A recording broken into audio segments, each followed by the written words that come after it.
Bonjour chers auditeurs et chères auditrices, c'est Eric qui fait sa rentrée dans les émissions de la Caresse. En cette période de rentrée, je vous propose un petit cours d'histoire de Strasbourg. Un pan de l'histoire qui a été balayé sous le tapis au même titre que la période de la Commune de Paris.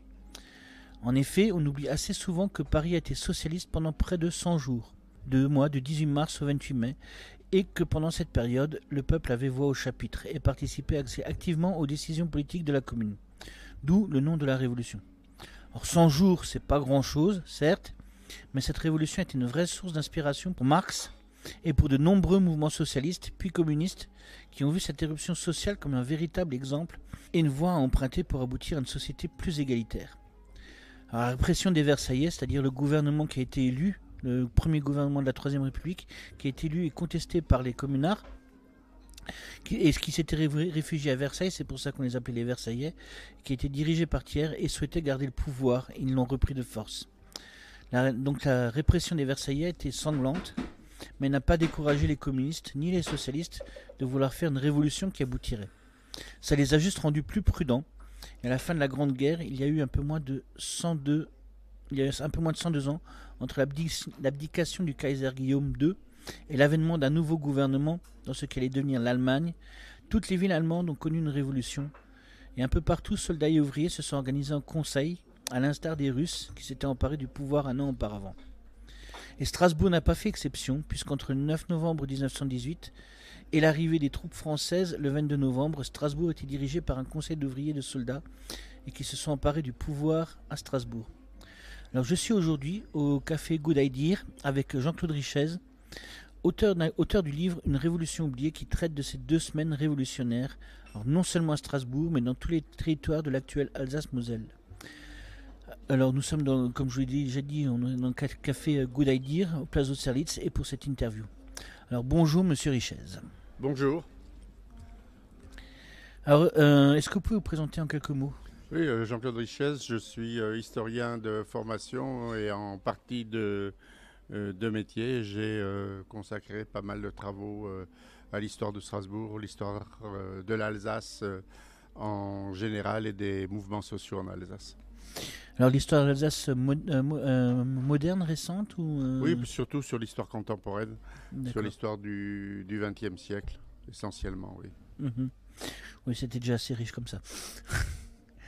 Mais je m'intéresse aussi au 19e, puisque là je viens de terminer un article sur la grande grève de 1870 à Mulhouse et dans la région mulhousienne, qui est la plus grande grève en France à cette époque jusqu'en 1870. C'est le plus grand mouvement gréviste. Il y avait 50 000 grévistes qui est connu la France. Ensuite, Mulhouse est devenu a été annexé comme le reste de l'Alsace. Et vous avez évoqué la Commune de Paris, un autre article sur les communards alsaciens, puisque ce qu'on ignore aussi totalement, c'est qu'il y a eu des Alsaciens qui ont participé activement à la Commune de Paris et que par ailleurs, après la semaine sanglante, l'écrasement de la Commune, eh bien, il y a un certain nombre de communards qui ont trouvé refuge en Alsace. Oui, puis apparemment la Commune elle avait pas mal essaimé aussi pendant la période en France. Oui, il y a eu d'autres villes où il y a eu des communes, mais c'est quand même centré essentiellement sur Paris. Mais vous avez bien fait, pour revenir à novembre 18, d'insister sur le fait que là on va parler de Strasbourg, mais que c'est un mouvement qui touche toute l'Alsace et la Lorraine, qui a dans toutes les grandes villes, presque toutes les grandes villes, des conseils ouvriers. J'en avais répertorié 23. Et juste conseils ouvriers, et que partout, 23 villes où il y a des conseils ouvriers, et que partout où il y a des casernes, il y a des conseils de soldats. C'est-à-dire il y a énormément de conseils de soldats. Les soldats s'emparent du pouvoir dans les casernes. Mmh. Donc, pour commencer, l'histoire du socialisme avant-guerre en France a été marquée par des grandes figures comme Jean Jaurès, Jules Guesde et même Proudhon, qui se disaient aussi socialistes, mais qui tendaient un peu vers l'anarchisme, à mon sens.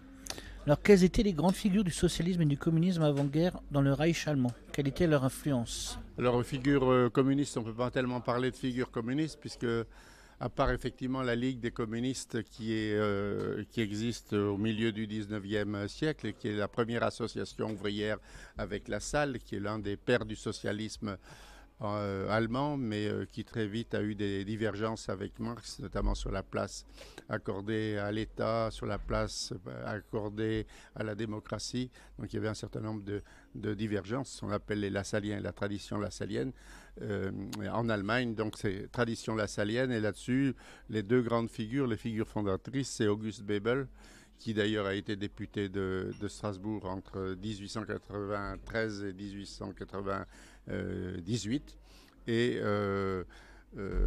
Liebknecht, pas le fils, le père, Wilhelm Liebknecht, pas celui que tout le monde connaît, qui sont les deux fondateurs de la social-démocratie allemande. Et Bebel, d'ailleurs, vit jusqu'en 1913. Il meurt juste avant la guerre. C'est la grande figure tutélaire, l'empereur des travailleurs. On disait en Allemagne qu'il était l'empereur des travailleurs. C'était une figure extrêmement imposante de la social-démocratie allemande, mais Liebknecht aussi, Wilhelm Liebknecht. Et à l'époque, oui, la social-démocratie allemande est extrêmement puissante. En 1910, les dernières élections au suffrage universel dans le Deuxième Reich, les socialistes occupent quand même le tiers des sièges au Reichstag, ce qui montre leur puissance. Et puis surtout au niveau syndical, on considère qu'à peu près un tiers des ouvriers allemands étaient alors syndiqués dans les syndicats contrôlés par la social-démocratie. C'est-à-dire c'est un poids absolument considérable. Et d'une certaine manière, cette social-démocratie, avec un temps de retard, parce que longtemps en Alsace, il y avait un régime spécial et un texte qu'on appelait couramment ou populairement le paragraphe de la dictature, qui limitait les libertés, la possibilité de s'associer sur le plan politique, des partis politiques, de se réunir, d'organiser des manifestations politiques, ce qui explique qu'il y a un certain retard. Mais le parti et les syndicats sont aussi solidement implantés en Alsace. Pour terminer sur la social-démocratie allemande, elle a été dominée, comme vous le savez, par une controverse qui l'a fortement marquée entre révisionnistes, c'est-à-dire ceux qui remettaient en cause les quelques présupposés de Marx, et ceux qui maintenaient, qui défendaient l'orthodoxie, comme donc c'est la rivalité entre Bernstein et Kautsky. On peut dire que en Alsace, écho de ces controverses, ils étaient en général plutôt sur les positions disons de droite, proches des révisionnistes, à l'exception des Mulhousiens qui sont beaucoup plus à gauche. Voilà. Enfin, vous dites comme vous savez, moi je fais partie de ces personnes qui a suivi l'enseignement classique en France. Oui. Et on nous parle plus de l'histoire de France que de l'histoire d'Alsace, hein, qui était allemande pendant très très longtemps quand même. Là, 50 ans, puis après, bon. Ah ouais. Du coup, à l'époque, ce qu'on appelle maintenant l'Allemagne n'existait pas. Et en lisant votre livre, on apprend que l'Alsace-Moselle était dotée d'un parlement et qu'elle était relativement autonome. Comment cela s'est-il fait et quels étaient les modèles politiques qui présidaient au Reichsland alsacien pendant, avant et après la guerre? Puis même, j'aurais une question complémentaire, c'était quoi à peu près le modèle politique dans le Reichsland, de manière générale? Il a un statut tout à fait particulier. Bon, certes, il est doté d'un parlement avec 2 chambres à partir de la Constitution de 1911, mais avant, il n'avait pas de représentation au suffrage universel, en tous les cas à l'échelon régional. L'Alsace était considérée, la Lorraine était considérée comme terre d'empire, propriété personnelle quelque part de l'empereur, et avait quand même une autonomie tout à fait limitée, inexistante ou quasi inexistante avant 1911, et disons un peu croupion. Après on peut discuter, les juristes discutent sur est-ce que c'était une réelle autonomie ou pas une réelle autonomie, mais malgré tout, de fait, l'empereur avait un droit de veto sur toutes les décisions du Parlement, avait une autonomie, le Parlement avait une autonomie budgétaire restreinte, et il était soumis donc à un double veto de la Chambre haute où il y avait majoritairement des représentants de l'empereur et puis ensuite de l'empereur directement. Et il n'avait aucun contrôle sur l'exécutif, c'est-à-dire que en ce qui concerne de l'exécutif régional qui était entièrement nommé par l'empereur, ce qui fait que c'était quand même une autonomie tout à fait restreinte. Et d'ailleurs, l'Alsace avait fortement protesté en 1900, enfin une partie de l'opinion alsacienne contre ces modalités. Voilà. Mais il y avait une représentation régionale, ce qui sera supprimé après 1918. L'ancienne représentation parlementaire se transforme au moment de novembre 18 en Nationalrat, en Conseil national d'Alsace-Lorraine, qui a une vie tout à fait éphémère, puisque, disons en gros, entre le 12 novembre et le milieu décembre. Ensuite, cette institution se dissout, à la demande d'ailleurs des autorités françaises qui ont expliqué, fait savoir fortement qu'il n'était pas question de reconnaître ce Conseil national. Et il est remplacé par un Conseil supérieur d'Alsace-Lorraine avec des personnalités nommées par le gouvernement français qui se transforme à partir de 1920 en conseil consultatif et qui est dissous en 1925 en même temps que le Haut Commissariat. Il y avait aussi une représentation spécifique à travers. Mais là aussi, c'était à la place du préfet. Il y avait un haut commissaire qui organisait et qui était le relais de l'État. Donc il n'y a plus d'organes représentants, même croupions. Et on repasse aussi au système français où il n'y avait pas d'institution régionale à l'époque, et donc on retrouve l'organisation en département tels qu'ils ont été reconfigurés, c'est-à-dire pour le Haut-Rhin privé de Belfort et pour la Moselle privé d'une partie de territoire qui avait été rattaché à la Meurthe-et-Moselle. D'accord. C'est clair? À peu près, oui. Ah ben non, si c'est pas clair, il faut... Non, mais je suis arrivé à suivre un peu. Voilà. Alors, non, mais ce qu'il faut retenir, c'est qu'il n'y a plus de représentation régionale. Voilà, il n'y a plus d'autonomie. Et toutes les forces politiques, ou une grande partie des forces politiques, vont réclamer, y compris d'ailleurs les socialistes, une certaine décentralisation, voire pour les communistes, une représentation régionale. Oui, oui. Bah, c'était une demande d'autonomie, enfin, c'était de l'autonomisme, mais un peu plus positif. C'est la naissance du mouvement autonomiste. Le mouvement autonomiste se constitue effectivement très rapidement, avec des composantes qui sont des composantes bourgeoises, mais aussi des composantes ouvrières, avec notamment le Parti communiste en Alsace, qui va se ranger sur des positions autonomistes. Mais ça, c'est une autre histoire. Oui, oui. Même si elle commence en 18, quelque part. Enfin, elle émerge aussi en 18. Oui, oui. De toute façon, pour conclure sur le mouvement autonomiste, ça n'a rien à voir avec le mouvement autonomiste à l'heure actuelle. Alors, ça, on peut... ce serait une autre discussion. Voilà.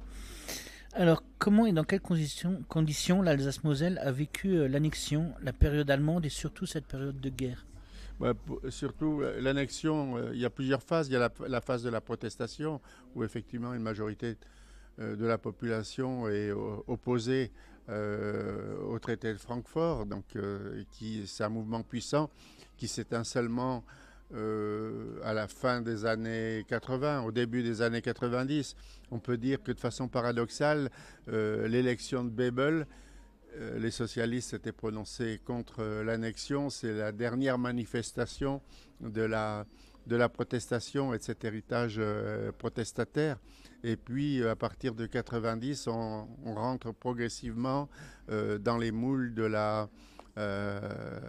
Reich, de l'Empire. Et ça se fait d'autant plus facilement, ou c'est favorisé par le fait que les jeunes générations sont formées, éduquées dans le cadre allemand. Ça joue un rôle extrêmement important, puisque l'Allemagne avait déjà un système d'école obligatoire, donc ça favorise considérablement l'acculturation des Alsaciens, qu'une partie des élites de l'Alsace d'avant 70 qui étaient francophiles ou en tous les cas qui adhéraient aux valeurs de la République. Ils étaient très républicains. Les républicains ont eu souvent des scores importants en Alsace.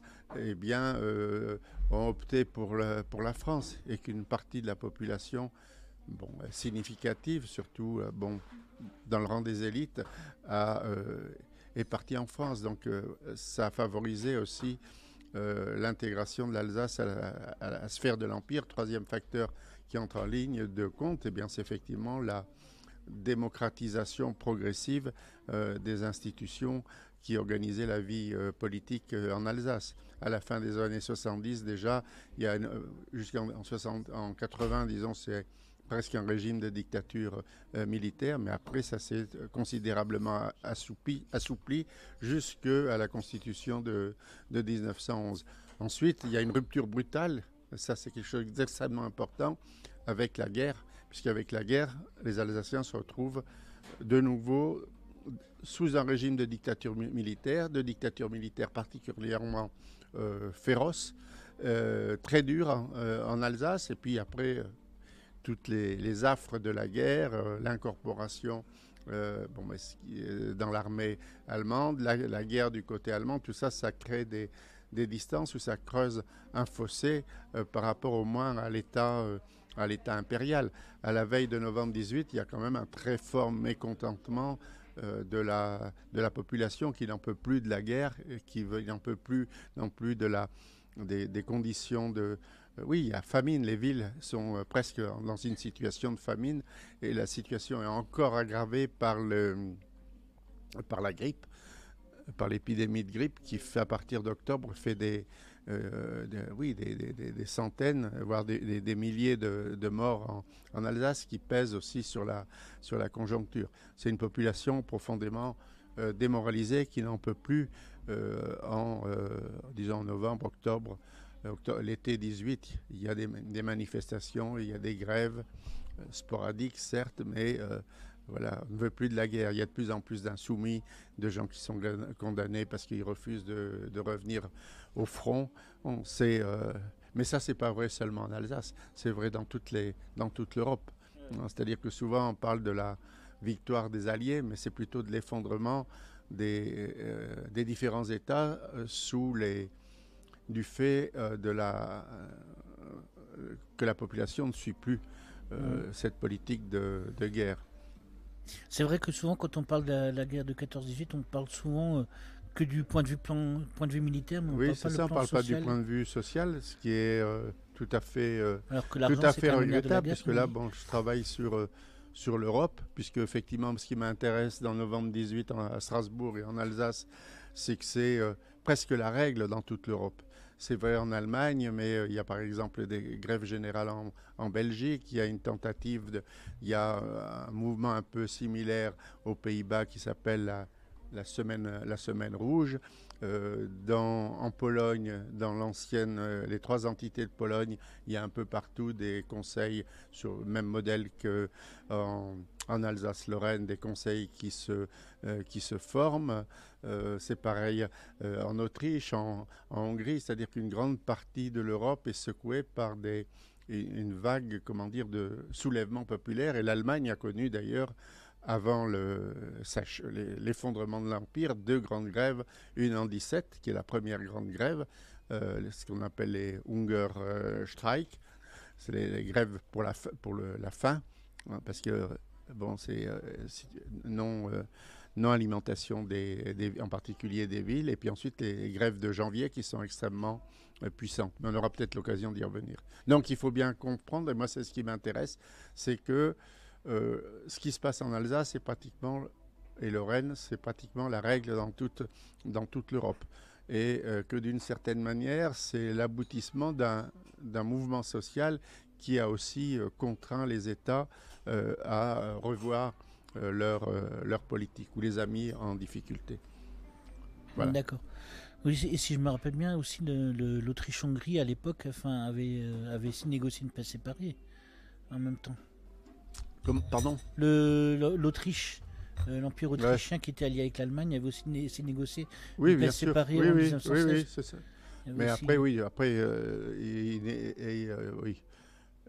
Ils arrêtent la guerre un tout petit peu avant, bon. Mais après, c'est la chute de l'Empire austro-hongrois, c'est la constitution d'un État autrichien qui d'ailleurs dans quelques jours pense à se rattacher à l'Allemagne, mais comme la situation en Allemagne est aussi catastrophique, finalement, ça n'aboutira jamais.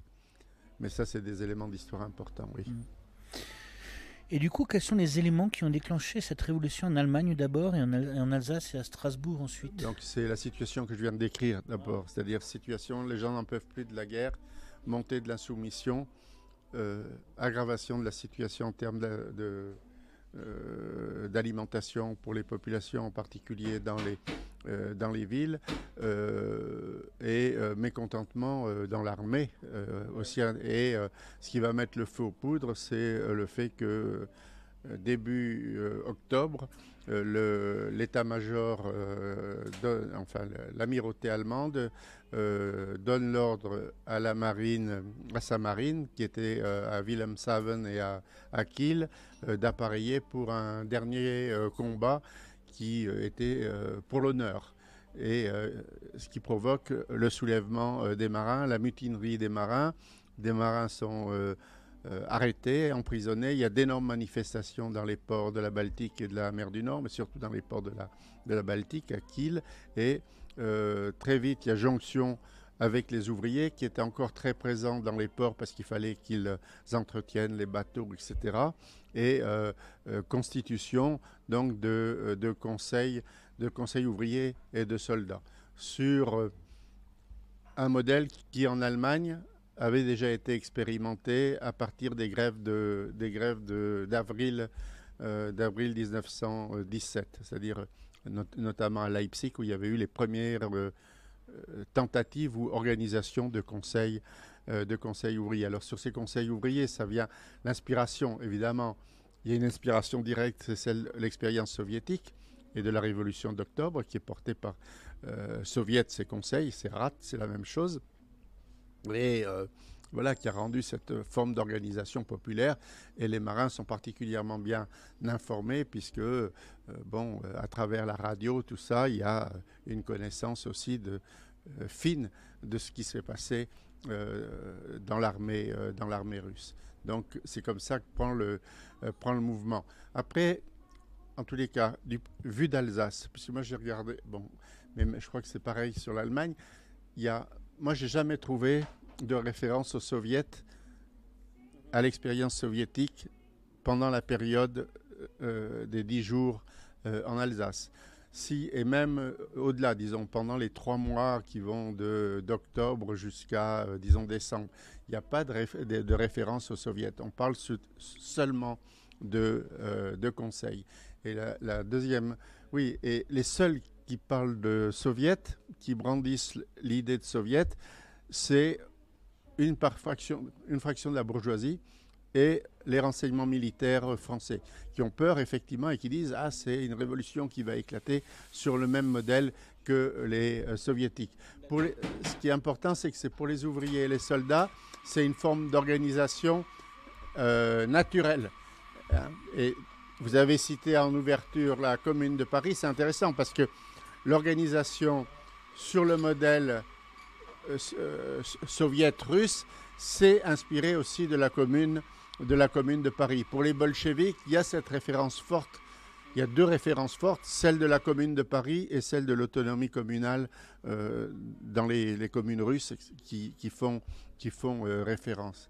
Donc c'est de façon paradoxale, c'est le modèle de la Commune de Paris, mais sans qu'il y ait de référence non plus. Il y a encore moins de références à la Commune de Paris qu'à la Révolution soviétique. Je sais que la Commune de Paris, c'était quelque chose qui avait beaucoup inspiré Marx. Oui, bien sûr. Et Engels aussi, même dans l'écriture des manifestes du Parti communiste. Et donc, du coup, je pense que tout est venu de là. Tout à fait. Et oui, juste pour pour préciser, parce que je pense qu'il est important aussi de préciser que dans la révolution de 1917, il faut faire aussi une différence entre les soviets et le bolchevisme.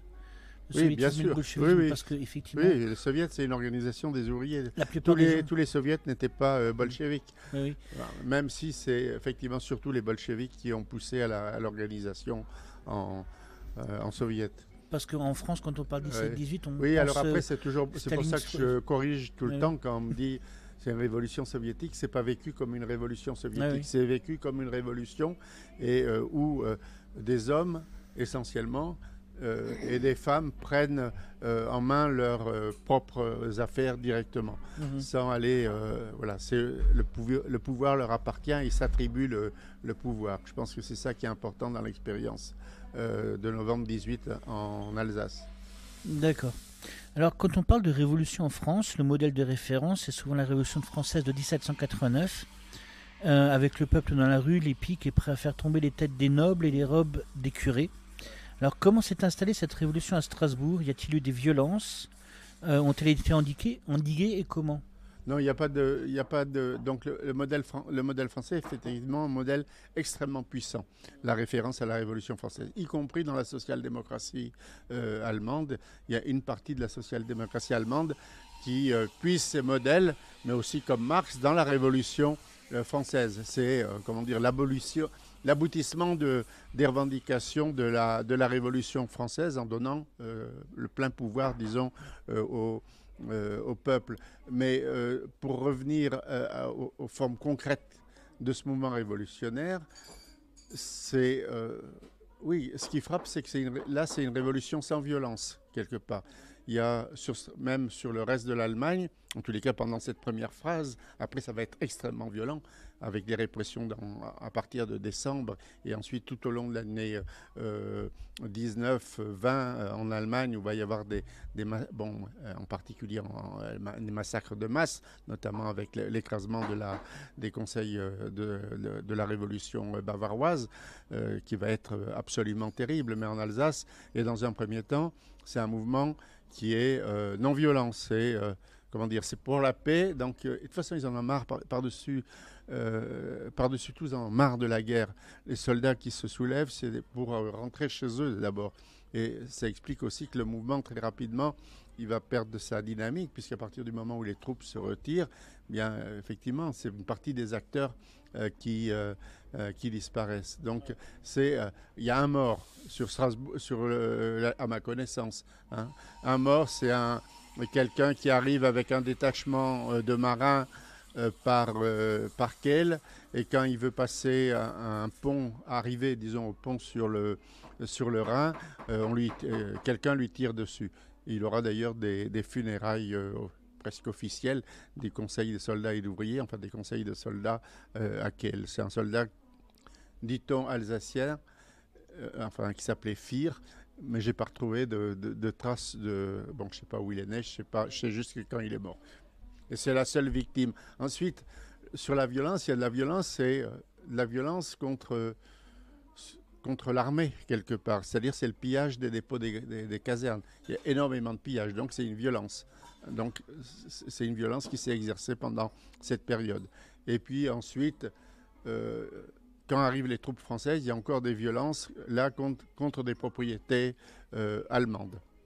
Voilà, en gros, mais sont les seules violences. Et alors, juste quelque chose, parce que ça, c'est assez négligé, c'est-à-dire, puisque ça ne correspond pas aux représentations habituelles que l'on donne de l'Alsace, de l'Alsacien ou du Lorrain conservateur, pacifique et conservateur, tout ce qu'on veut, eh bien, il y a nombreux soldats alsaciens qui participent à ces pillages, et même de la population alsacienne. Il y a des descriptions absolument extraordinaires de paysans qui viennent charger leurs charrettes à Haguenau, par exemple, par Döblin, le grand écrivain qui était médecin militaire à Haguenau et qui a rapporté ça sous une forme romancée, mais ça renvoie directement à l'expérience, parce que c'est à Haguenau, c'est à Strasbourg, c'est à Sélestat, c'est à Colmar, c'est à Mulhouse, c'est partout, il y a des pillages de casernes, en particulier dans les grandes... Et il y a de très belles descriptions. Et, on a aussi de ces pillages. C'est-à-dire qu'en même temps, ils pillent parce que pour les soldats, quand ils participent au pillage, ils revendent pour une partie. Il y a aussi des trafics de masse qui se mettent en place, très intéressés. Et puis, ils disent, mais tout ce matériel qui a été accumulé, qui est dans les stocks de l'armée, c'est du matériel qui va servir pour continuer la guerre cet hiver. Ah, il faut s'en débarrasser à tout prix pour rendre impossible la poursuite de la guerre, dans l'esprit, disons, celui du pillard. Ou alors c'est le pillard qui, j'ai un témoignage, quelqu'un dont les souvenirs viennent d'être publiés, et qui dit, moi je suis arrivé à Strasbourg, j'avais été démobilisé, et puis je me suis dit, je vais ramasser 2-3 trucs pour la famille, pour ma mère, etc., pour mon père, qui a un peu de matériel. Voilà, c'est comme ça que ça c'est du... Voilà, il y a toutes sortes de pillards. C'est les seules violences. Hein, donc c'est de la... Oui, alors... Et puis après, les conseils de soldats et d'ouvriers et de soldats mettent de l'ordre quelque part. Puis j'imagine aussi qu'après avoir passé 4 ans à faire la guerre, s'être senti exploité, ça doit être c'est ça, un sentiment de récupération. Oui, oui, c'est ça, on se réapproprie le matériel. Alors après, effectivement, ça embarrasse beaucoup ceux qui... comment dire, même les dirigeants du mouvement qui s'organisent. Il y a à Strasbourg, il y a à la fois une garde civique, qui est plutôt une garde bourgeoise, mais ceux qui font régner l'ordre, c'est les conseils de soldats et le 17e régiment, bataillon de réserve, qui sont chargés du maintien de l'ordre à Strasbourg et arrivent peu ou prou à rétablir un semblant de vie collective. Mais du coup, j'ai une question qui m'est venue là tout à l'heure, qui m'était pas venue quand j'ai lu le livre. Et, dans les conseils de soldats, est-ce qu'il y avait aussi des soldats allemands, c'est-à-dire qui n'étaient pas natifs d'Alsace, ou c'était bien juste sûr, des pour les soldats conseils alsaciens? de soldats, c'est une majorité de soldats allemands. Même des les Alsaciens sont, pour ceux qui étaient stationnés en Alsace, ils étaient tout à fait minoritaires. Mais très souvent, par contre, ceux qui sont désignés comme représentants de leur unité dans les conseils par caserne, ce sont des autochtones, ce sont des Alsaciens. Par exemple, à Saverne, le président, c'est un Alsacien. À Strasbourg, le président du conseil des soldats, c'est un Alsacien. Dans les différentes unités, souvent, ce sont des Alsaciens qui sont désignés. Mais l'écrasante majorité, c'est extrêmement clair, ce sont des soldats allemands.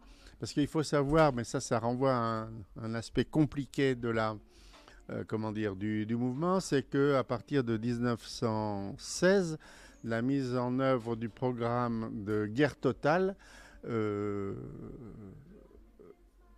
gouvernement allemand essaye de composer avec les syndicats. Et donc, de trouver pour qu'ils collaborent à l'effort de guerre. Donc il concède par exemple la création de comités d'usine, donc d'une représentation ouvrière dans l'usine. Ça va jouer ensuite un rôle extrêmement important. Il va aussi dégager du front un certain nombre de militants socialistes. Par exemple, le président du conseil du soldat ou alors j'ai dit que c'était pas un Alsacien, c'était un Allemand qui vivait en Alsace, c'était Rebholz. Eh bien, Rebholz, il avait été détaché à l'état-major à Strasbourg, de même que Huber, le futur maire de Strasbourg, qui était un militant social-démocrate, il est rapatrié du front pour participer, travailler à l'état-major. Donc, il y a des socialistes qui sont présents dans l'appareil administratif qui vont jouer un rôle tout à fait important. Mais pas... alors, on pourrait dire que c'est de la manipulation. C'est pas de la manipulation. C'est-à-dire, ils continuent ce qu'ils ont toujours fait, c'est-à-dire porter des revendications ouvrières. Et puis ça peut permettre de pacifier un peu les choses à partir du moment... Oui, c'était ça. Avant, c'était perçu pour éviter qu'il y ait des grèves. Ils craignent par-dessous ça ne va pas empêcher les grèves, puisqu'il y a les grèves d'avril en 17, puis après les grandes grèves de janvier. En Alsace, il n'y a pas de pas trouvé de traces de grands mouvements de grève pendant cette période. Mais la situation est très tendue en Alsace et le contrôle des autorités militaires beaucoup plus grande que dans le reste de l'Allemagne. Donc ça rend beaucoup plus difficile le développement de mouvements grévistes. Et puis, par ailleurs, il faut savoir que une grande partie de la classe ouvrière est sous l'uniforme. Ils sont mobilisés. Et en plus, souvent, pour les Alsaciens, ils sont mobilisés très loin, puisqu'ils sont mobilisés sur le front de l'Est, parce que pendant un premier temps, on a vu que le rendement, en tous les cas, ça nécessiterait peut-être des travaux plus précis d'enquête, que les soldats alsaciens avaient tendance à déserter quand ils étaient sur le front de l'Ouest, c'est-à-dire opposés à des soldats français. Donc on les a mis plutôt dans la marine, où là, il n'y a pas de contact physique ou de proche, ou alors sur le front de l'Est. Mais de toute façon, à partir du moment où le front de l'Est n'existe pratiquement plus avec le retrait de la Russie, eh bien, ils sont obligés de les rapatrier. Ils ont été rapatriés aussi sur le front de l'Ouest. Oui. Donc, voilà. De toute façon, il y avait des Alsaciens dans les deux camps. Oui, voilà. Bon, on a déjà bien touché la question, mais Oui. quand même, quel était le mode d'organisation des insurgés et puis les relations avec les autorités locales? Oui, alors ce qu'il faut dire, c'est une révolution, c'est une triple révolution. C'est une révolution, révolution des conseils, c'est-à-dire à la base, c'est des conseils ouvriers et des conseils de soldats. C'est eux qui, en dernière instance, détiennent le pouvoir. C'est-à-dire que les autres autorités sont obligés de se soumettre à ce qu'impose ou ce que veut, en particulier à Strasbourg, à ce que veulent les conseils ouvriers et de soldats. Par exemple, ils sont, et souvent d'ailleurs l'aile la plus radicale, par exemple sur l'histoire du drapeau rouge, il y a des débats à n'en plus finir. Et finalement, ils hésitent ça met 3 jours avant de décider qu'on va hisser le drapeau rouge sur la cathédrale. Il y en a qui sont opposés, qui disent mais c'est un geste de défi par rapport à la France. Donc il y a un courant francophile aussi au sein de ces conseils. Mais finalement, et Perrault de toute façon, qui est à la manœuvre, a beaucoup de mal à expliquer qu'il ne veut pas du drapeau rouge, puisqu'il faisait avant la guerre des discours enflammés où il disait quand viendra l'ère de la liberté et du socialisme et que le drapeau rouge flottera sur la cathédrale, donc il ne peut pas tellement s'opposer, donc finalement il y aura le drapeau rouge sur la cathédrale. Donc les ouvriers, les soldats, ils s'organisent en conseil. Dans les casernes, on élit des représentants par caserne. Il y a une trentaine de casernes qui sont représentées, qui siègent de façon pratiquement quotidienne au tribunal de Strasbourg. Les ouvriers, pareil. Alors là, je n'ai pas d'éléments précis. J'ai juste un appel où on appelle les ouvriers à aller dans leurs usines et à élire leurs représentants. Après, ils ont été vraiment élus, mais en tous les cas, au niveau des dirigeants du Conseil des soldats, sont tous des cadres syndicaux. C'est-à-dire que c'est le parti qui les a mis... je ne sais pas si ça a été très, très démocratique. Voilà, c'est tout. Mais, après, c'est les seuls qui ont mais ils émanent directement quand même des ouvriers. Les dirigeants syndicaux étaient quand même élus aussi dans les entreprises. Mais pour avoir bossé à l'usine, bon, c'était pas du tout la même période, mais on a aussi conscience que les dirigeants syndicaux, ce sont ceux qui ont un peu une conscience politique un peu plus large que Oui, bien sûr, ça joue. Bien sûr, donc, mais c'est... voilà, donc c'est eux qui détiennent, donc c'est Rebold, c'est pour les ouvriers, Meyer qui est un dirigeant social-démocrate pour les ouvriers qui sont qui dirigent véritablement au tribunal. Mais parallèlement à la révolution ouvrière et des casernes, sont chassés à Strasbourg, mais comme un peu partout, les anciens maires. Surtout quand ils ont collaboré étroitement avec les autorités allemandes, c'est-à-dire à la mise en œuvre de cette politique de dictature militaire qui a régné pendant la guerre. Donc, il y a à côté de la révolution ouvrière et des soldats, il y a une révolution communale. C'est-à-dire que les maires qui ont trop collaboré, une partie des maires allemands, mais même de maires alsaciens qui étaient considérés comme trop proches des autorités allemandes, sont chassés partout. À Strasbourg, donc il était de toute façon dans dans la coalition majoritaire.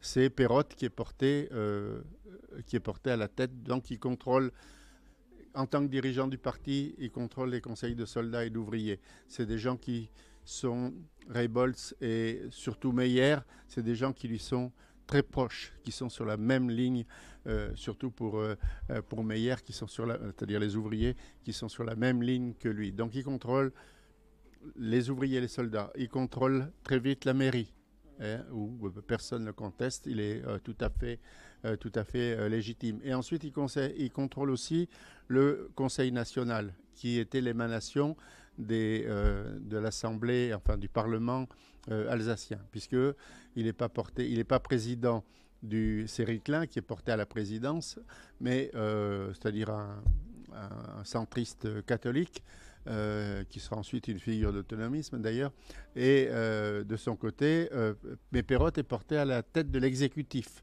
c'est-à-dire de l'exécutif c'est-à-dire il remplace le gouvernement, c'est-à-dire quelque part il est aussi chef du gouvernement avec d'autres socialistes, donc il contrôle à la fois les conseils de soldats et d'ouvriers indirectement, mais et de façon plus forte les conseils ouvriers. Il contrôle la mairie de façon très forte et ensuite il contrôle l'exécutif régional.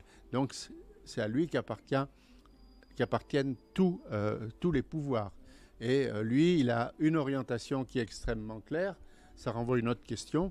Il contrôle, son orientation, c'est assurer le maintien de l'ordre pour permettre l'arrivée des troupes françaises le plus rapidement possible et dans de bonnes conditions. C'est-à-dire que lui pense qu'il n'y a aucun espoir à avoir immédiatement pour faire triompher le socialisme, que c'est même dangereux. De toute façon, il est plutôt favorable au retour à la France, et donc il envoie même comme de nombreux maires, en particulier dans les grandes villes, des émissaires auprès de l'armée française pour qu'elle précipite son arrivée sur l'Alsace. Donc ça va effectivement casser le mouvement. Il faut savoir aussi que au sein, on a parlé, conseil de soldats, c'est surtout des Allemands, mais au sein du conseil, mais dans ces conseils de soldats, il y a aussi quelques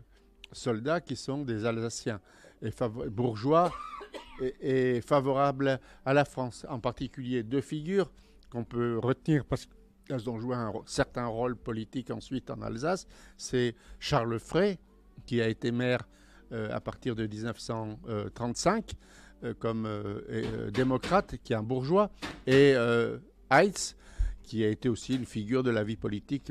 C'était un peintre, mais après la guerre, il a été aussi longtemps adjoint au maire en charge de la culture. Et donc, il y avait aussi un courant bourgeois qui collaborait et qui participait pleinement au mouvement des conseils, juste comme... oui, c'est ça, ils étaient dans cette représentation légitime. Ils avaient été élus par leurs camarades de caserne comme représentants au conseil de soldats, et ils siégeaient au sein de l'exécutif des conseils ouvriers et de soldats. Voilà, c'est clair ? Oui, c'est clair. Comment réagissent les différentes classes sociales à Strasbourg ? Oui, alors donc j'ai déjà classe sociale après. Ouais, je pensais. Si on parle juste en classe. Ouais. Classe sociale, eh bien évidemment, terreur de la bourgeoisie, spectre de la Révolution, ce que vous évoquiez, les aristos à la lanterne, mais enfin la figure traditionnelle, le désordre, le pillage, etc. Donc eux, ils attendent. Alors, c'est compliqué parce qu'après, ça se clive sur le plan national. Pour ceux qui sont allemands et d'origine allemande, en particulier pour tous ceux de la haute administration de l'université, la situation est assez dramatique. Ils savent qu'ils ont perdu la guerre, et puis ils ne voient pas très bien quelle va être leur place. Donc, et très vite, on va leur dire qu'il faut faire vos valises. Donc, voilà, eux, un peu d'ordre, ils essayent de maintenir qu'il n'y ait pas trop de pillage. C'est l'ordre, d'abord l'ordre. Mais juste avant novembre 18, il y a eu pas mal d'agitation pour trouver des solutions dans le cadre des 14 points de Wilson sur l'autodétermination. Ils espèrent qu'il y aura quand même une période de transition où il y aura un référendum, ce qu'on appelait le plébiscite, qui déciderait que peut-être dans ce cas-là, il pourrait jouer une carte.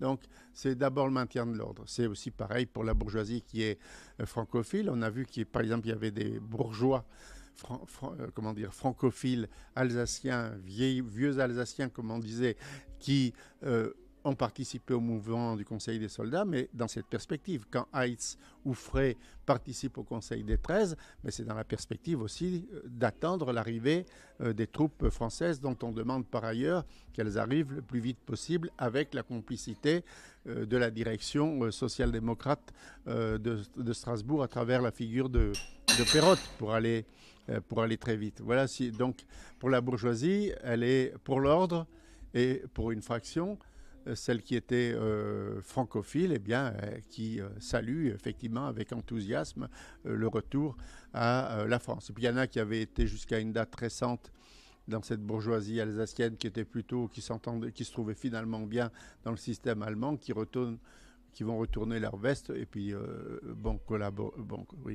participer à cette logique. Collaborer, ça n'a pas de sens. Participer à cette logique. Voilà, en gros, pour la bourgeoisie. Après, il y a classe ouvrière est divisée. C'est-à-dire ils veulent plus de la guerre, ça c'est la seule chose. Et ils veulent manger à leur faim. Ça c'est la principale revendication. Et puis, voilà, il y en a ceux qui sont engagés politiquement, eh bien, il y en a qui veulent aller plus loin, qui pensent que c'est une opportunité, qu'il faut pas se débarrasser, il faut se débarrasser des militaires, mais il faut se débarrasser aussi des bourgeois, il faut s'emparer du pouvoir. Alors après, il y a une question tactique qui se pose. Est-ce qu'on peut s'emparer du pouvoir tout de suite? Donc là, les socialistes majoritaires, francophones, réformistes, ils disent non, on ne peut pas ça.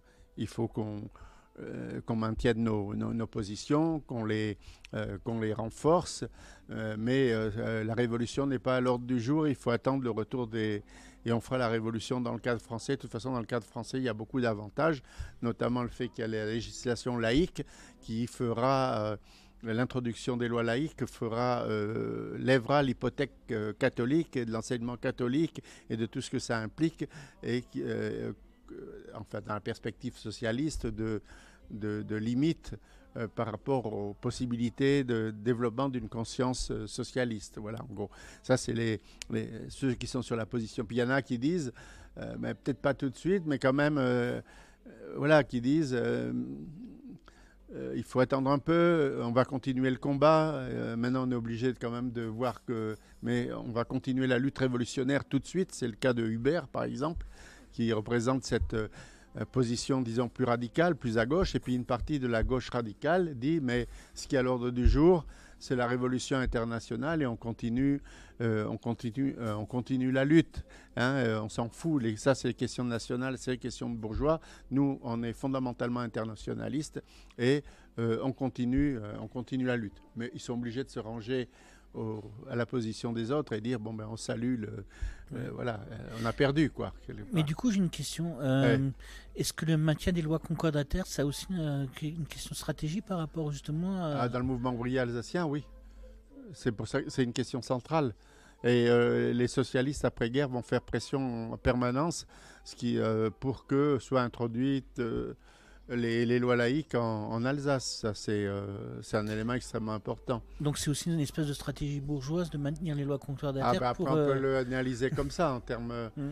Oui, c'était dans ces termes-là, en tous les cas, que le posaient les socialistes alsaciens. C'est pour ça que dès que le bloc national, qui est où il y a de fortes composantes cléricales, tombe et que Herriot est élu, c'est-à-dire un radical, et ils essayent de faire réintroduire les lois laïques, notamment dans le domaine scolaire, ce qui va provoquer de grandes mobilisations. Moins importantes peut-être qu'on l'a dit, mais il y a eu quand même des mobilisations puissantes. Non, c'est une composante du débat, oui.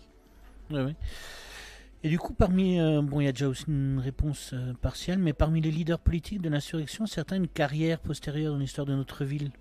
Carrière, il y a ceux qui font carrière à Strasbourg, c'est-à-dire ceux qui sont... Pérotte, par exemple, il est maire jusqu'en 29, il est député, il fait carrière pas au niveau national vraiment, mais au niveau Je parle que des Strasbourgeois. Au niveau local, ensuite, les autres figures du socialisme, ils vont faire carrière dans poursuivre leur carrière dans la social-démocratie strasbourgeoise, donc au sein du PS. Et pour une minorité, comme Hubert que j'ai déjà cité, eh bien lui, il va participer à la fondation du Parti communiste. Il était pour le développement d'une ligne révolutionnaire, il continue à défendre le développement d'une ligne révolutionnaire et il adhère donc à l'international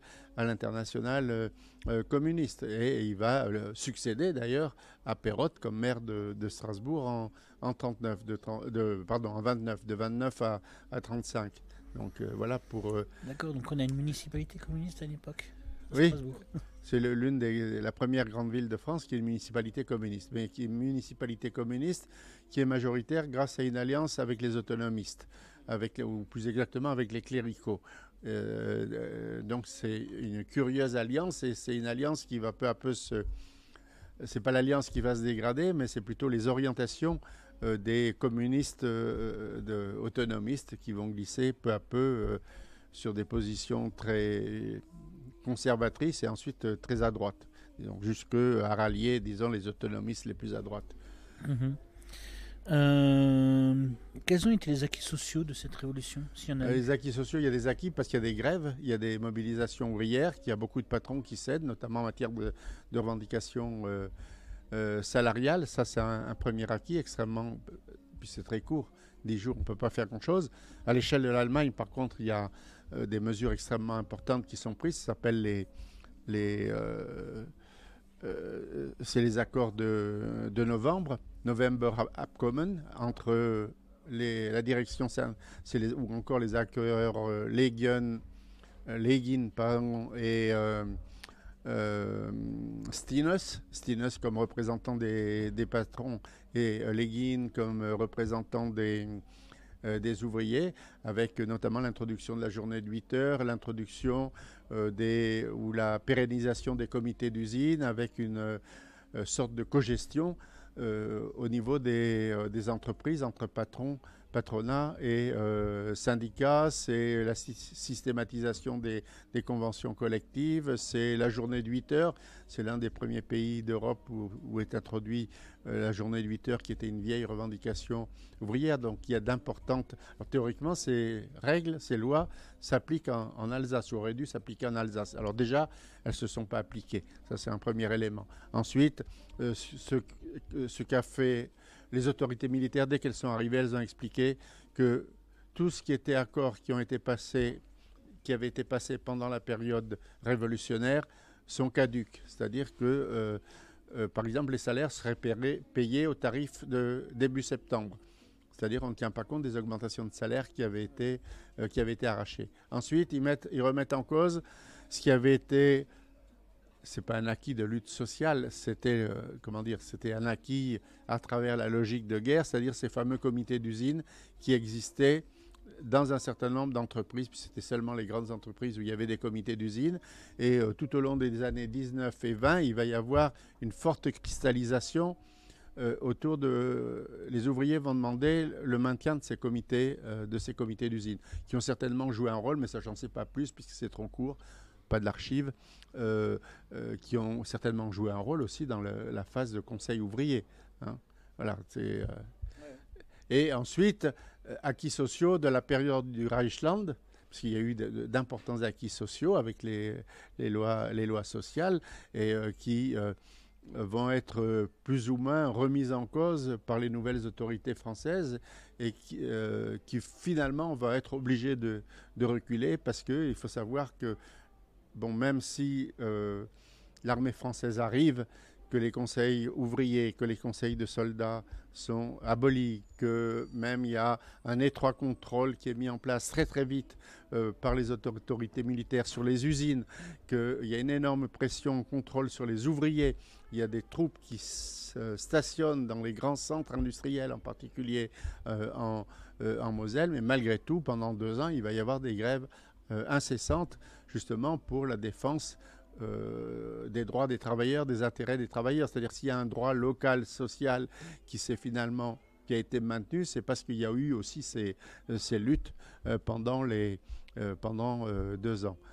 Et avec oui, le gouvernement français, avec à travers notamment celui qui a été désigné comme haut commissaire, donc responsable de la politique en Alsace et en Lorraine, Millerand, qui est un ancien socialiste, ce qu'on appelait les socialistes ministériels, qui participaient donc qui acceptaient de participer à des gouvernements bourgeois, qui a l'intelligence, comment dire, de comprendre il faut composer. Et il compose en étroite relation avec Perrotte, avec Imps, qui est le grand chef des syndicats, avec Beyer, etc. Donc si je comprends bien, entre 1917 et 1919, il y a eu, enfin 1918, il y a eu il y a eu pas mal d'acquis de lutte sociale. Il y a eu beaucoup de retours quand les Français sont arrivés, en fait.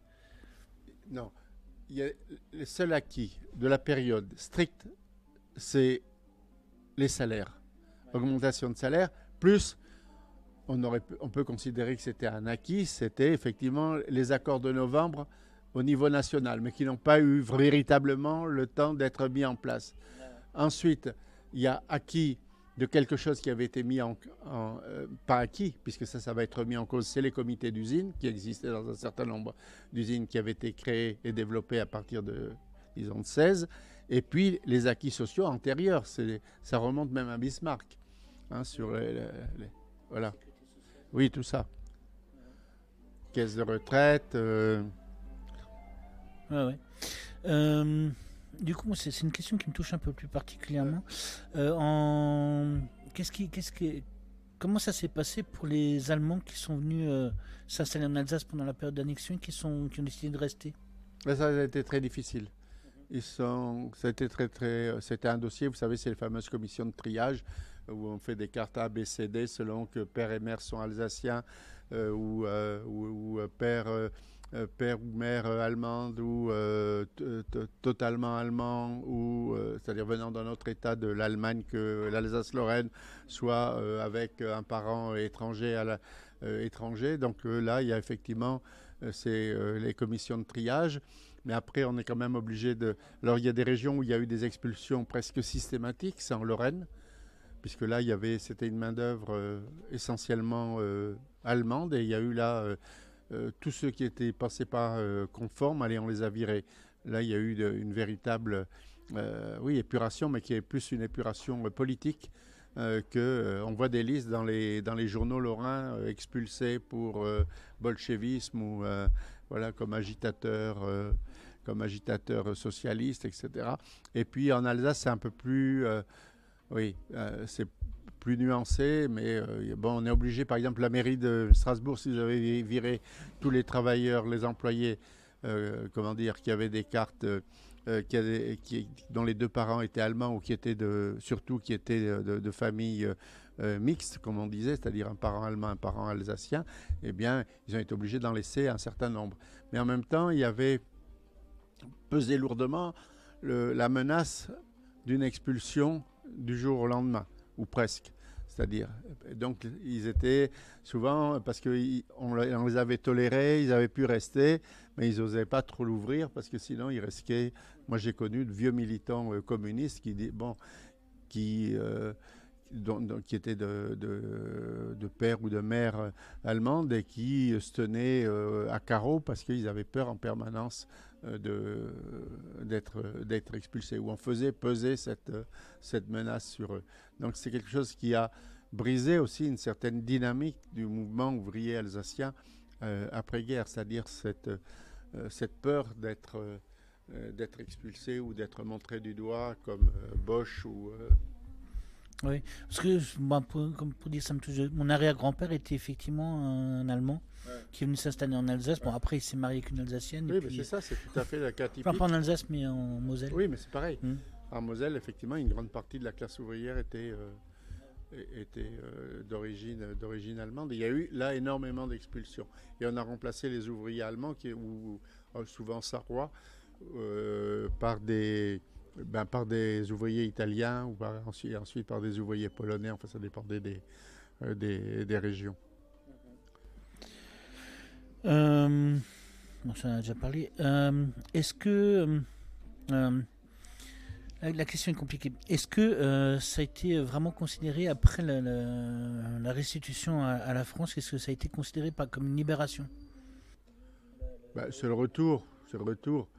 On peut pas, après, on dit, oui, après, on a parlé d'éblouissement tricolore. Alors, il y a une part de mise en scène, parce qu'il y a eu de la mise en scène. Il y avait des comités de réception qui étaient tenus par la bourgeoisie francophile qui était organisée. Donc, on avait fait de belles mises en scène dans les villes, même aussi dans certains villages. Et puis, l'armée française est relativement habile parce qu'immédiatement, elle rétablit du ravitaillement. Elle arrive avec du pain blanc et du vin rouge, donc c'est toute une mythologie qui se construit autour de ça. Mais en même temps, il y a une partie de la population qui reste extrêmement réservée. Bon, ben, ne serait-ce que les ouvriers qui sont, par exemple, comme votre grand-père ou arrière-grand-père. Donc, puis il y a ceux qui reviennent du front, ils ne comprennent pas très bien qu'est-ce qu'on fait là. On a servi dans l'armée allemande, comment on va être considéré. Puis il y a des régions qui sont moins favorables pour des raisons, soit par exemple certaines régions protestantes, parce que l'allemand c'est quand même. Alors il y a une politique de francisation à outrance, donc de langue française, donc de politique linguistique, qui font que c'est quand même la langue du culte, c'est la langue de l'Église, c'est pas nécessairement très bien vu. Dans le vignoble, eh bien, on craint par-dessus tout la concurrence des viticulteurs français et la fermeture des marchés allemands du fait du retour de l'Alsace à la France. Donc voilà, tout le monde n'est pas enthousiaste, et puis une grande partie déchante très vite quand ils voient quelle est la politique, en particulier politique sociale, menée par la France. Les patrons cherchent à prendre aussi leur revanche et à revenir donc sur toute une série de droits sociaux hérités du Reichsland, enfin de l'Empire allemand. Oui, c'est d'ailleurs étonnant parce que si je me rappelle bien, la libération, c'était Clémenceau qui était chef de l'État et c'était aussi un socialiste à la base. Non, il n'est pas du tout socialiste. Il est radical. Il est radical. Il est radical, il a été plutôt à gauche dans ses premiers pas politiques, il s'est illustré comme défenseur des communards, pour l'amnistie des communards. Il a été investi très fortement dans l'affaire Dreyfus, mais ensuite, à partir du moment où il a eu des fonctions ministérielles et surtout de président du Conseil, il était fondamentalement radical, c'est-à-dire est plutôt radical sur des positions conservatrices, disons très nationalistes françaises, anti-allemandes. Ça, c'est un premier élément. Il est ultranationaliste, il est très centralisateur, il est très, très jacobin et il est très anticlérical. Donc ça fait trois éléments qui font que ça ne lui donne pas nécessairement les clés d'une politique adaptée, disons, à la situation de l'Alsace et de la Lorraine. C'est cette politique qui, dans un premier temps, effectivement, est mise en œuvre, c'est-à-dire une politique relativement brutale de remise dans le moule de l'Alsace, qui a quand même, pendant 48 ans, développé d'autres références politiques, les gens ont été formés dans un cadre différent, dans une langue différente, donc le retour n'est pas facile. Quand on impose immédiatement, par exemple, l'enseignement direct du français, c'est dur, quoi. On leur fait venir des instituteurs de l'intérieur, donc c'est pas. Et puis il y a aussi beaucoup d'Alsaciens qui avaient opté en 70 ou de fils d'Alsaciens qui avaient opté en 70 qui reviennent, qui comprennent pas que l'Alsace a changé en 50 ans. Donc il y a tous ces éléments qui vont peser lourdement qui vont créer soit des malentendus, soit et cristalliser des divergences avec la population et qui vont nourrir ensuite l'autonomisme. L'autonomisme, c'est surtout des groupes sociaux, qui sont perdants même sur le plan matériel, avec le retour de l'Alsace et de la Lorraine à la France. Voilà, disons de classe petite bourgeoisie des instituteurs, petits fonctionnaires. Eux, ils sont fonctionnaires, par exemple, l'administration française fonctionne de façon radicalement différente et avec sur des modalités tout à fait archaïques. Donc tout ça, ça crée des crispations. Et on fait venir comme chef des fonctionnaires, des hauts fonctionnaires ou des fonctionnaires, des cadres qui sont des cadres français qui connaissent rien à l'Alsace. Donc c'est ça qui va provoquer ce qu'on a appelé le malaise alsacien et qui va nourrir l'autonomisme alsacien. Y compris le recours au patois local. Y compris le retour au patois local, parce que je me rappelle. C'est pas patois, c'est une langue. Oui, c'est une langue, oui. Ouais, moi je ne vais pas. C'est une forme dialectale. Moi, patois, c'est une langue, mais... Non, parce qu'on dit en France on dit patois, mais c'est la forme dialectale de l'allemand. C'est voilà. Tous les jours on parle le dialecte et puis voilà. Et la langue de culture c'est la langue allemande, mais c'est la même langue. Voilà. Non, parce que je me rappelle de personnes qui s'offusquent en Alsace dans certaines administrations qui ont recruté essentiellement des personnes à certains postes qui parlent de l'alsacien. Aujourd'hui, oui, même encore maintenant. C'est plutôt intelligent. Oui, c'est plutôt intelligent, mais c'est vrai qu'on ne se rend pas compte qu'il y a enfin moi, mes grands-parents maternels parlaient essentiellement l'allemand et l'alsacien. Ben oui, tout le monde parlait. C'était à part, à part une fraction de la bourgeoisie qui était totalement bilingue, déjà en 70 d'ailleurs. Au-delà, c'était quand même la langue courante, c'était c'était le dialecte alsacien, la langue allemande. Voilà, par exemple, même à l'église, à la messe, la messe elle était en latin, mais la langue des prêtres, c'était aussi le dialecte et l'allemand. Et puis pour les protestants, la langue du culte, c'est en allemand. Voilà. La langue du prêche, pour les curés, c'est quand même l'allemand. Et c'est voilà. À Strasbourg, il y avait une paroisse de langue française, c'était la paroisse de Saint-Nicolas. Et les autres, elles étaient en langue, partout le culte se faisait en langue allemande. Et les protestants de la confession d'Augsbourg sont très attachés à l'allemand, puisque c'est la langue de Luther, c'est la langue dans laquelle, voilà, ils ont ce rapport à la Bible qui passe par la langue allemande. Donc c'est très dur sur le plan. Et là, il y a une politique extrêmement brutale qui est menée par la France. Alors après, Perrotte, qui est pour le bilinguisme, dit « mais moi je suis pour le bilinguisme, mais il faut aussi apprendre le français ». C'est-à-dire, puisque maintenant on est français, dès l'État français, si le peuple d'Alsace n'accède pas au français, bien il va être pénalisé par rapport aux autres régions de France, voilà, en gros. Oui, alors que maintenant on fait du rétropédalage, on essaie de faire en sorte que... c'est ça. Non, mais là on a perdu beaucoup, puisqu'on aurait pu avoir une politique intelligente, notamment sur la question du bilinguisme. Voilà. Mais voilà, après, c'est l'histoire.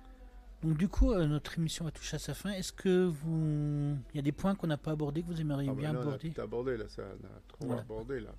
Non, c'est très bien. Alors je ne saurais que trop conseiller, parce que là, effectivement, on a abordé pas mal de choses, mais pour rentrer plus dans le détail, de lire Une révolution oubliée de Jean-Claude Richez, ou Richer, peut-être ? Richez, parce que je suis né dans le sud-ouest. D'accord. Dans le sud-ouest, on dit Richer. Richez, pardon. Voilà. Mais ma famille, elle est originaire du nord de la France, et dans le nord de la France, on dit Richer. Oui, donc, ce qui fait des querelles familiales. Oui. Alors, de lire Une révolution oubliée, parce qu'en plus, c'est un livre qui se lit très facilement, qui est très agréable à lire, et puis pour ceux qui sont vraiment intéressés par l'histoire d'Alsace-Lorraine, c'est un moment qui semble important. Voilà. Merci beaucoup. Mais je vous en prie. Voilà, merci. Bon. Au revoir.